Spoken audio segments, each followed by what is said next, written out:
आज मैं आप सभी के सामने एक घटना साझा करने जा रहा हूं जो आज से कुछ दिन पहले एक देश में हुई। इस घटना ने फिर से एक पुराने कानून को लागू करने की मांग को उत्पन्न किया। यह कानून ऐसा था जिसे लोग आज भी दूर तक याद करते हैं और उसे फांसी वाला कानून कहा जाता है। इस घटना ने भयंकर रूप से सभी को प्रभावित किया था। एक इंसान की ऐसी बर्बर हत्या होने के बाद लोगों ने फिर से इस कानून की मांग की। हमें यह समझने के लिए फिलीपींस के एक गांव में जाकर उस जगह की वातावरण का अनुभव करना पड़ेगा। इस छोटे से गांव में अपने माता पिता के साथ एक छोटे से मकान में 16 साल की क्रिस्टीन रहती थी। उनके माता पिता जो मध्यम वर्ग में थे किसी न किसी तरह से अपना जीवन बिता रहे थे। क्रिस्टीन को एक शिक्षित भविष्य की तैयारी के लिए क्रिस्टीन का उन्होंने जल्दी ही एक क्रिश्चियन स्कूल में दाखिला कराया था। क्रिस्टीन अपने धर्म में बहुत विश्वास रखती थी। वह हर संडे शाम को 4 बजे अपने घर से निकलकर अपने आसपास के चर्च में जाती थी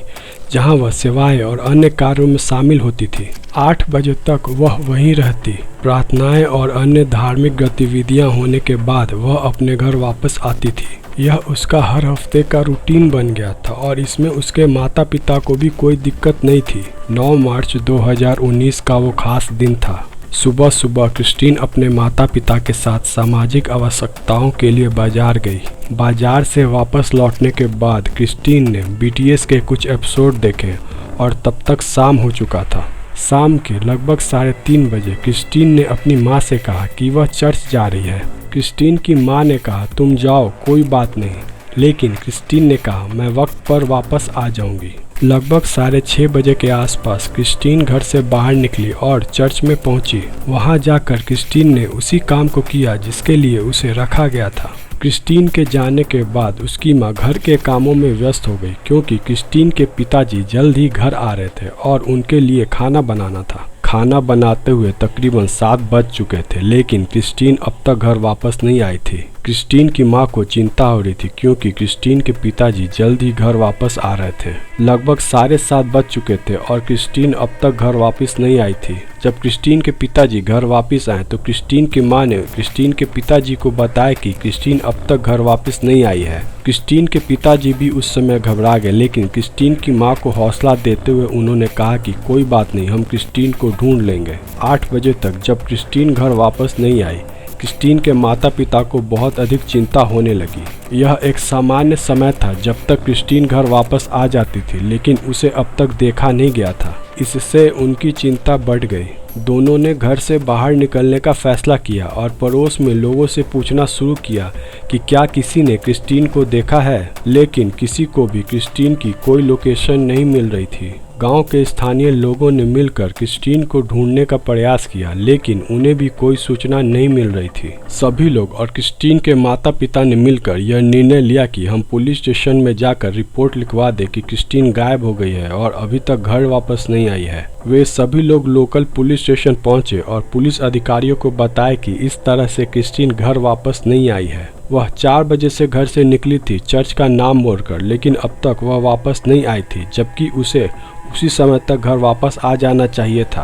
रात के 9 बज चुके थे, लेकिन क्रिस्टीन की कोई सूचना नहीं थी। पुलिस अधिकारियों ने कहा कि इस पर चिंता करने की कोई ज़रूरत नहीं है और वे ढूंढने का कार्य शुरू करेंगे। लेकिन जब ढूंढने का कार्य शुरू हुआ तो ये लोग क्रिस्टीन के घर के आसपास ही ढूंढ रहे थे, जहां स्थानीय लोगों ने पहले ही अपनी खोज की थी, लेकिन उन्हें कोई सूचना नहीं मिली थी। पूरी रात क्रिस्टीन की माँ, पड़ोसी लोग और पुलिस वाले सभी गाँव के अंदर क्रिस्टीन की तलाश में थे, लेकिन कोई भी उन्हें नहीं मिला। 10 मार्च की सुबह हो चुकी थी और इसी समय लोकल पुलिस स्टेशन में एक कॉल रिपोर्ट की गई। यह कॉल गांव में रहने वाले एक किसान की थी।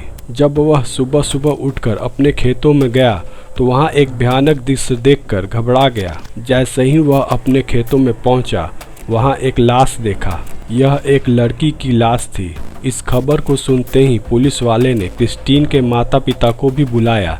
साथ में कई स्थानीय लोग भी मौजूद थे। सभी लोग लाश को पहचानने की कोशिश करने लगे, लेकिन किसी को भी सही तरीके से पहचानने में सफलता नहीं मिल रही थी, क्योंकि क्रिस्टीन के शरीर पर कोई भी कपड़ा नहीं था। सिर्फ एक जीन्स थी जो घुटनों के नीचे तक खींची गई थी। दिक्कत यहाँ नहीं थी, दिक्कत तब हुई जब क्रिस्टीन की लाश का चेहरा देखा गया।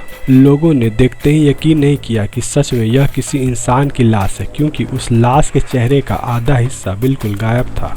लाश के चेहरे को इतनी सटीकता से काट दिया गया था कि वह लगता था किसी पिज्जा के एक स्लाइस की तरह उसे बीच से काट दिया गया हो। पुलिस वालों को यह समझने में कठिनाई हो रही थी कि ऐसा कौन कर सकता है। क्रिस्टीन के माता पिता को बुलाया गया और उन्होंने स्पष्ट रूप से बताया कि यह कपड़े क्रिस्टीन के ही हैं और हाथ पैरों को देखकर उन्होंने पुलिस को स्थिति स्पष्ट कर दी कि यह क्रिस्टीन ही है। लेकिन ऐसा कैसे हो सकता है? हमें विश्वास नहीं हो रहा है कि हमारी बेटी के साथ ऐसा हो सकता है। पुलिस ने तुरंत एक एम्बुलेंस बुलाई और लाश को पोस्टमार्टम के लिए भेज दिया। जैसे ही पोस्टमार्टम की रिपोर्ट सामने आई, उसमें लिखा था कि लड़की के चेहरे को सटीकता से काटा गया था और फिर उसके अंदर एसिड भरा गया था।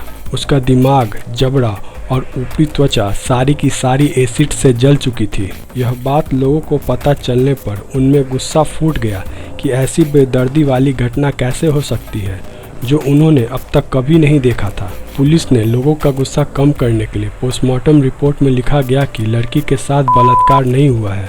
पुलिस वालों ने अपने ऑफिशियल बयान में यह कहा कि हमें 2 संभावनाएं लग रही हैं जिसके कारण ये कांड हुआ। या तो किसी तंत्र मंत्र के लिए क्रिस्टीन की बलि दी गई, या तो हो सकता है उसने हैवी डोज ले रखी थी, माल वगैरह पीकर उसने बेचारी क्रिस्टीन के साथ ये कांड कर दिया। पूरे देश में यह बात फैल चुकी थी।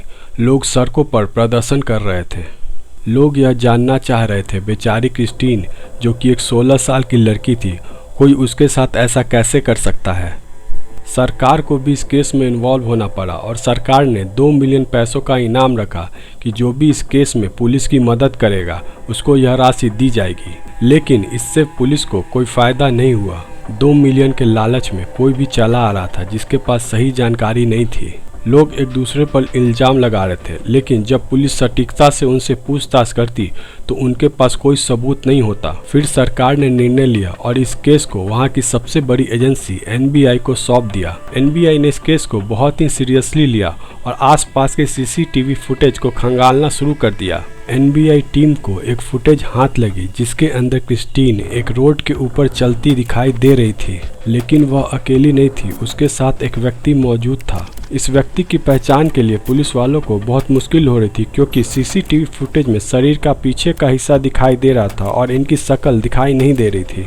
लोगों ने पहचान लिया कि यह लड़की क्रिस्टीन है, लेकिन यह लड़का कौन है यह किसी को अभी तक समझ में नहीं आया था। पुलिस ने क्रिस्टीन के मोबाइल डेटा की जांच करते हुए जॉन नामक लड़के का एक नंबर पाया।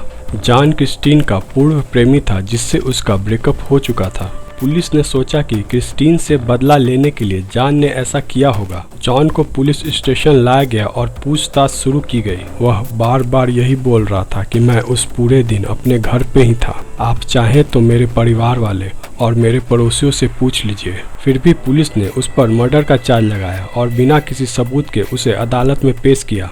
लेकिन जॉन के माता पिता ने बार बार यह कहा कि वह ऐसे लोगों की सूची बना सकते हैं जिन्होंने जॉन को उस शाम उनके आसपास देखा था, इसलिए जॉन अपने घर में रहते यह अपराध कैसे कर सकता था। पुलिस ने सरकार और मीडिया के दबाव से बचने के लिए जॉन को गिरफ्तार कर लिया और उस पर मुकदमा दर्ज कर दिया। कोर्ट के प्रति लोगों का गुस्सा देखते हुए कोर्ट ने अपना निर्णय बदल दिया। जॉन को जेल से बाहर निकाल दिया गया और मर्डर की सारी धाराएं उसके ऊपर से हटा दी गई। जब जॉन बाहर आया तो उसके माता पिता ने राहत की सांस ली, लेकिन क्रिस्टीन के माता पिता को यह समझ नहीं आ रहा था कि जॉन ने यह कांड किया होगा और यह कांड करने के बाद वह फिर से घर से बाहर निकला होगा। 2 अप्रैल 2019 को यह घटना हुई जो 22 से 23 दिनों तक चली और 2 अप्रैल को क्रिस्टीन की लाश को कब्र से फिर से निकाला गया। इस ऑटोप्सी से पता चला कि क्रिस्टीन को मार डाला गया था और उसके साथ बार बार रेप किया गया था। जैसे ही यह बातें लोगों को पता चली, उनके अंदर का गुस्सा और क्रोध फूट पड़ा। लोगों का पुलिस के खिलाफ इतना ज़्यादा गुस्सा था कि पुलिस अब पुलिस स्टेशन से निकलने को भी डरती थी, क्योंकि उन्हें भीड़ निपटा न दे। बेचारी क्रिस्टीन को बर्बरतापूर्वक और बार बार रेप किया गया। हत्यारे ने कई बार उसके निजी अंगों में धारदार हथियार डालकर उसके आंतरिक अंगों में घुमाया। जिस वजह से बेचारी क्रिस्टीन के आंतरिक अंग कई बार कट गए थे और उसे इंटरनल ब्लीडिंग शुरू हो गई थी। और इससे भी हैरान करने वाली बात यह थी कि जब क्रिस्टीन का सर काटा जा रहा था तब वह जीवित थी। 21 अप्रैल 2019 लापू लापू शहर में दिन दहाड़े चोरी हुई। लकीली दुकानदार उस समय दुकान पर था और चोर को पकड़ लिया गया। जल्दी ही पुलिस को बुलाया गया। तुरंत ही पुलिस ने चोर को गिरफ्तार कर लिया और उसे पुलिस स्टेशन लेकर गए। चोर ने अपना नाम रोनेटो बताया और उसने बताया कि वह पिछले कुछ समय से चोरियां करता आ रहा है। 22 अप्रैल को पुलिस ने रोनेटो से पूछताछ की और यकीन मानिए पुलिस को रोनेटो ने जो कुछ बताया उस पर विश्वास नहीं होगा, क्योंकि जिसे पूरे देश में ढूंढा जा रहा था वह अब पुलिस के सामने मौजूद था। फरवरी 2019 में क्रिस्टीन ने अपने बॉयफ्रेंड जॉन के साथ ब्रेकअप कर लिया और वह उसके बाद काफ़ी अकेला महसूस कर रही थी। वह बहुत उदास रहती थी और डिप्रेशन में चली गई थी। वह फेसबुक फीड पर स्क्रॉल कर रही थी। तब एक लड़के ने क्रिस्टीन को एक फ्रेंड रिक्वेस्ट भेजा। क्रिस्टीन ने उस लड़के का फ्रेंड रिक्वेस्ट एक्सेप्ट कर लिया और उसके बाद उस लड़के के लगातार मैसेज आने लगे। क्रिस्टीन ने भी उन मैसेजों का उत्तर देना शुरू कर दिया था। थोड़ी देर बाद क्रिस्टीन और इस डायस नामक आदमी के बीच बातचीत बढ़ी। इनकी दोस्ती कुछ ही दिनों में गहरी हो गई। दोनों बहुत अच्छा टाइम स्पेंड कर रहे थे और बहुत देर तक रातों को बात करते। तुरंत ही दोनों ने मिलने का फैसला किया और अपनी फ़ोटो भी एक दूसरे को भेजने लगे। जब डायस ने क्रिस्टीन से मिलने का अनुरोध किया तो क्रिस्टीन भी इसके लिए राजी हो गई। 9 मार्च 2019 की शाम को इन्होंने चर्च के बाहर मिलने का प्लान बना लिया। शाम के 4 बजे क्रिस्टीन अपने घर से चर्च में पहुंची। उसने वहां पहुंचते ही एंट्री बुक में एंट्री की और वहां की सफाई की। चर्च का काम खत्म करने के बाद वह लगभग 6 बजे चर्च से निकल चुकी थी। फोन निकालकर उसने सीधे अपने दोस्त से बात की और कहा, मैं चर्च के बाहर खड़ी हूँ, तुम कहाँ हो? उसके दोस्त ने कहा, मैं भी चर्च के बाहर हूँ। जब क्रिस्टीन डायस को ढूंढ रही थी तो एक आदमी उसके पास धीरे धीरे आया और कहा हाय। उसने हेलो कहते हुए अपना हाथ बढ़ाया, लेकिन क्रिस्टीन ने हेलो करने से इनकार कर दिया। क्रिस्टीन ने पूछा, तुम कौन हो? आदमी ने मुस्कुराते हुए कहा, मैं ही हूँ डायस, वही व्यक्ति जिससे तुम इतने समय से बातें कर रही हो। क्रिस्टीन ने बिल्कुल हैरान होकर देखा और बोला, मैं जिससे बात करती आ रही हूँ वह तो तकरीबन 23-24 साल का लड़का है और तुम एक बड़े उम्र के व्यक्ति हो। रोनेटो ने फेक आईडी बनाकर अब तक क्रिस्टीन से बात की थी, इसलिए रोनेटो को देखकर क्रिस्टीन चौंक गई थी।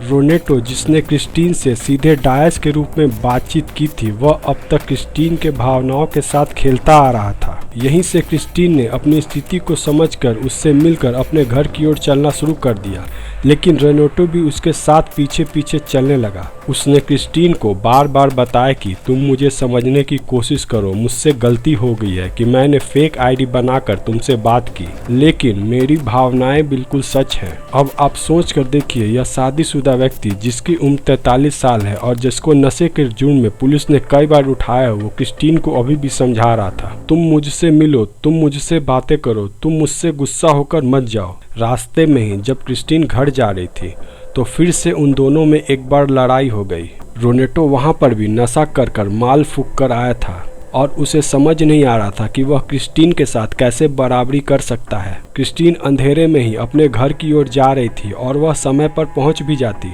मगर रोनेटो ने क्रिस्टीन का हाथ पकड़ा और उसे एक पतली गली के माध्यम से खेतों की ओर ले गया। वहां जाकर उसने क्रिस्टीन के साथ बलात्कार किया और अपने पास रखे एक धारदार चाकू से उसे वहीं पर मार डाला। उसने क्रिस्टीन को 20 बार चाकुओं से घोंपा, उसके प्राइवेट पार्ट को चाकुओं से घोंपा। नतीजतन क्रिस्टीन के इंटरनल ऑर्गन्स में ब्लीडिंग शुरू हो गई थी। यह सब होते हुए भी रोनेटो नहीं रुका। उसने बेचारी क्रिस्टीन का चेहरा पिज्जा स्लाइस की तरह 2 हिस्सों में काट दिया था। उसको चिंता थी कि कहीं कोई क्रिस्टीन को पहचान न ले और वह फंस न जाए। वह बेचारी क्रिस्टीन की लाश को वहीं अंधेरे में छोड़कर चला गया। उसने वहां से जाकर अपने कपड़े बदले और पास की दुकान से एसिड और अन्य सामान खरीदा। वह यह सारा सामान खरीदकर वापस उसी खेत में आया और सोच समझकर बेचारी क्रिस्टीन के सर पर एसिड डालना शुरू कर दिया ताकि कोई उसको पहचान न पाए। पुलिस वालों ने जब उसका बयान सुना तो उनको विश्वास नहीं हुआ कि यह आदमी ऐसा कर सकता है।